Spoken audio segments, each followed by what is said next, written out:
Conçu par les architectes Kofi et Diabaté en 2004, le pavillon Ebra est une villa de haut standing qui véritablement est à couper le souffle.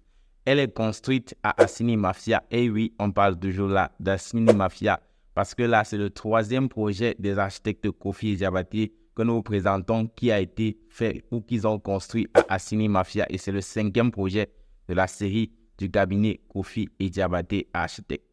Et si tu n'as pas encore vu la vidéo récente que nous avons postée, qui est tout simplement celle de l'église d'Assini Mafia, je t'en prie de cliquer ici. Et on se dit à tout à l'heure après le générique et serre ta ceinture, car ça va aller très vite. Tu vas découvrir tellement de choses qui vont radicalement changer ta façon de voir le logement.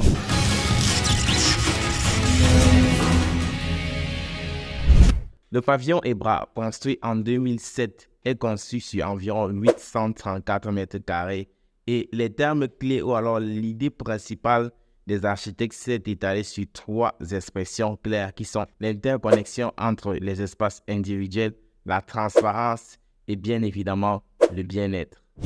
Là-dessus, il est également très important de mentionner que les architectes ont mis un point d'honneur sur la fonctionnalité du projet. Et avec ce projet conçu dans un modèle éclaté, c'est-à-dire avec différents pôles, cette villa vraiment ne fonctionne pas comme les villas qu'on a l'habitude de voir. C'est plutôt des points séparés, c'est des éléments qui sont éclatés en fait, un peu comme des atomes pour ceux qui ont fait chimie.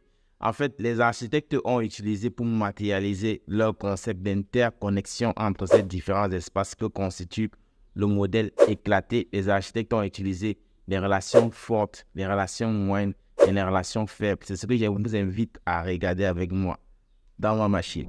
Si vous regardez avec moi ici, vous verrez, comme je disais tout à l'heure, qu'il y a des relations fortes, des relations faibles et des relations moyennes aussi. Par exemple, dans ce projet, vous avez principalement 5 pôles. Ici, c'est le pôle de logement beaucoup plus. Voilà. Là, à ce niveau, c'est le pôle de cuisine. Il y a là la cuisine africaine. Et à ce niveau-ci, c'est la cuisine européenne. Voilà. Et ici, voilà un exemple clair. Voici un exemple clair de relation forte. Vous voyez que comme c'est le pôle principal de logement ici, vous verrez que la cuisine doit être très proche de ce pôle-ci. Vous voyez, voilà un exemple de relation forte. Mais maintenant, il y a aussi à ce niveau le pôle de loisir ou alors le pôle lucratif. Vous voyez, c'est étroitement lié avec la piscine. Voilà une relation forte. Le pôle de plaisance ou alors le pôle de loisir étroitement lié à la piscine. On les met tout proche. Et à ce niveau-ci, vous avez le pôle de logement des enfants. C'est les chambres des enfants en fait.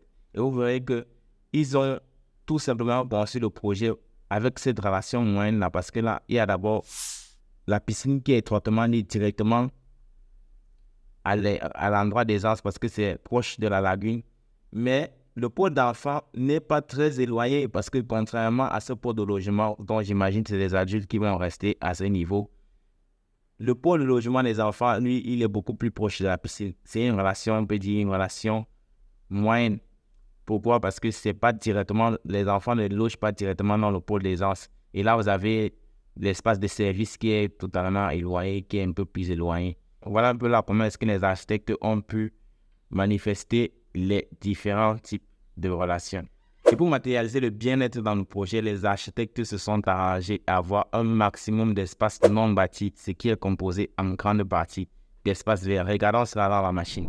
À ce niveau, vous voyez par exemple dans le projet, vous pouvez constater qu'il y a des arbres ici qui sont des palmiers, beaucoup plus.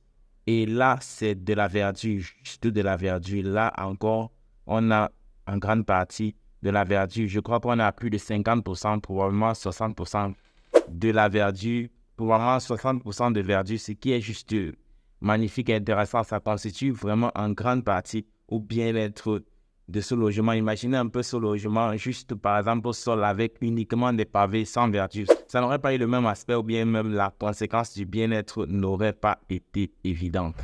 Et vous avez encore dans le projet la présence des éléments tels que la piscine, une salle de sport, un hammam que je vous invite à regarder là. Vous avez premièrement ici la piscine qui se retrouve à ce niveau-ci qui constitue effectivement au bien-être du projet. Vous avez ici dans ce pôle de plaisance toujours, vous avez là une salle de sport. À ce niveau, vous avez une salle de massage. En fait, tout est constitué pour créer effectivement le bien-être dans le projet. Et en série sur le gâteau, vous avez l'aspect de la transparence du projet, ce qui est l'un des facteurs majeurs de leur concept que les architectes ont réussi à matérialiser avec des espaces presque ouverts. On a des espaces qui sont en façade avec beaucoup de baies vitrées et qui laissent naturellement passer la lumière et qui manifestent effectivement cette transparence. Je pense que c'est très convivial et j'aimerais naturellement moi-même me trouver dans cet endroit et à très bientôt en série en Côte d'Ivoire à Assini Mafia. Et concernant le principe constructif, les architectes ne sont pas allés loin de celui du pavillon bambou toujours à Assini Mafia qui est l'un de leurs projets également que nous avons présenté. Si tu ne l'as pas encore vu, tu peux juste cliquer là à droite de ton écran. Là, par exemple, comme vous pouvez le constater, nous avons ici un système toujours un peu comme celui de Diabedo Péré avec son école primaire. Vous avez là, à ce niveau, une ventilation possible au-dessus, en fait, du plafond. Voilà, on a la possibilité d'avoir des vents qui circulent là. Et ce qui est plutôt très intéressant pour la maison. Également, pour ce deuxième bâtiment, c'est parce qu'on a deux bâtiments principaux, en fait, bien qu'on ait environ Saint-Paul. Et ici, on a fait usage d'un vide sanitaire dans ce projet, ce qui permet naturellement d'éviter les remontées capillaires, les remontées d'eau en cas d'inondation. Et aussi, lorsqu'il y a séisme, ça permet d'éviter que le bâtiment puisse subir énormément de chocs et rester stable. En regardant cette image-ci,